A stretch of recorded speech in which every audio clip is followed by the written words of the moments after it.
પહેલા વાત ગાંધીનગરની કલોલની વાત સામે આવી છે કે જ્યાં ઓએનજીસી પ્લાન્ટમાં આગ લાગવાનો સમગ્ર મામલો સામે આવ્યો।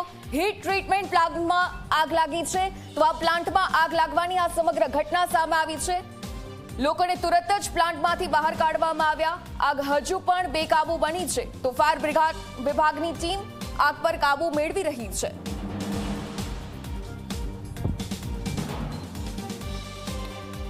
તો કલોલના જે રીતે ઓએનજીસી પ્લાન્ટમાં આગ લાગવાની ઘટનાનો આ સમગ્ર મામલો, હીટ ટ્રીટમેન્ટ પ્લાન્ટમાં આગ લાગી છે, તો આગના કારણે લોકોને બહાર કાઢવામાં આવ્યા છે। આગની આ ઘટના, તો આજ મુદ્દે વધુ જાણકારી લઈએ।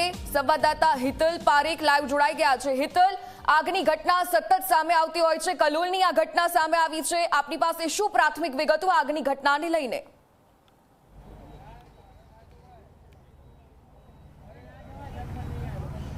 જી ચોક્કસ એવું કહી શકાય કે પ્રથમ તો આગની જે ઘટના કલોલ ધમાસણા રોડ ઉપર ઓએનજીસીના પ્લાન્ટમાં લાગી હતી, એ આગ કાબૂમાં આવી ગઈ છે। સૌથી 3 જેટલા ફાયર ફાઇટર ઓએનજીસીના ઉપયોગ કરવામાં આવ્યા છે અને આગ અત્યારે સદનસીબે કાબૂમાં આવી છે। જ્યારે આગ લાગી ત્યારે પ્રાથમિક વિગતો એવી છે કે એના બોઇલરમાં આગ લાગી હતી, ક્યાંક ને ક્યાંક ઓઇલ સ્ટોરેજ હતું એમાં આગ લાગી હતી, એટલે તાત્કાલિક અસરથી તમામ લોકો જે કર્મચારીઓ હતા એમને બહાર કાઢવામાં આવ્યા હતા અને ત્યાર પછી આગને કાબૂમાં લેવામાં આવી છે। પણ સૌથી વધારે મહત્વની મુદ્દો અત્યારે એ છે કે ઓએનજીસી પ્રતિબંધિત વિસ્તાર હોવાના નામે આગ જેવી ઘટનામાં જે સ્થાનિક પ્રશાસનનો પણ ઉપયોગ કરવામાં આવ્યો, જે ઓએનજીસીમાં આગ લાગી એ ઘટનાની જાણકારી મળતાની સાથે જ કલોલનું સ્થાનિક પ્રશાસન પણ અહીંયા આવી ચૂક્યું હતું અને એ કલોલના પ્રશાસન આવ્યા બાદ મામલતદાર પોતે આવ્યા હતા, પણ જોકે કલોલમાં ઓએનજીસીમાં મામલતદારને પણ પ્રવેશ આપવામાં નથી આવ્યો, પોલીસ અધિકારીઓને પણ પ્રવેશ આપવામાં નહોતો આવ્યો અને આગ ક્યાંક ને ક્યાંક પ્રતિબંધિત વિસ્તાર છે એટલે અહીંયા કોઈને પ્રવેશ નહીં આપવામાં આવે એ પ્રકારની વાત કરવામાં આવી હતી।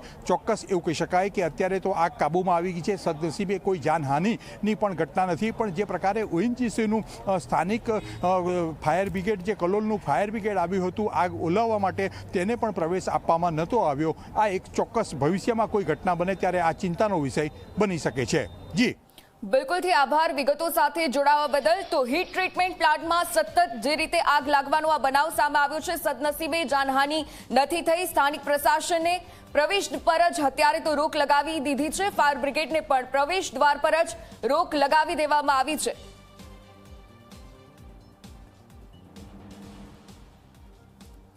તો આ આગ અત્યારે કાબૂમાં લેવામાં આવી છે। સમગ્ર રીતે આ વિસ્તારમાં વહેલી સવારથી જે રીતે આગની ઘટના બની હતી, પરંતુ સદનસીબે જાનહાનિ ટળી છે, તો ફાયર વિભાગની ટીમ પણ આગ પર કાબુ મેળવી અને રવાના થઈ ચૂકી છે।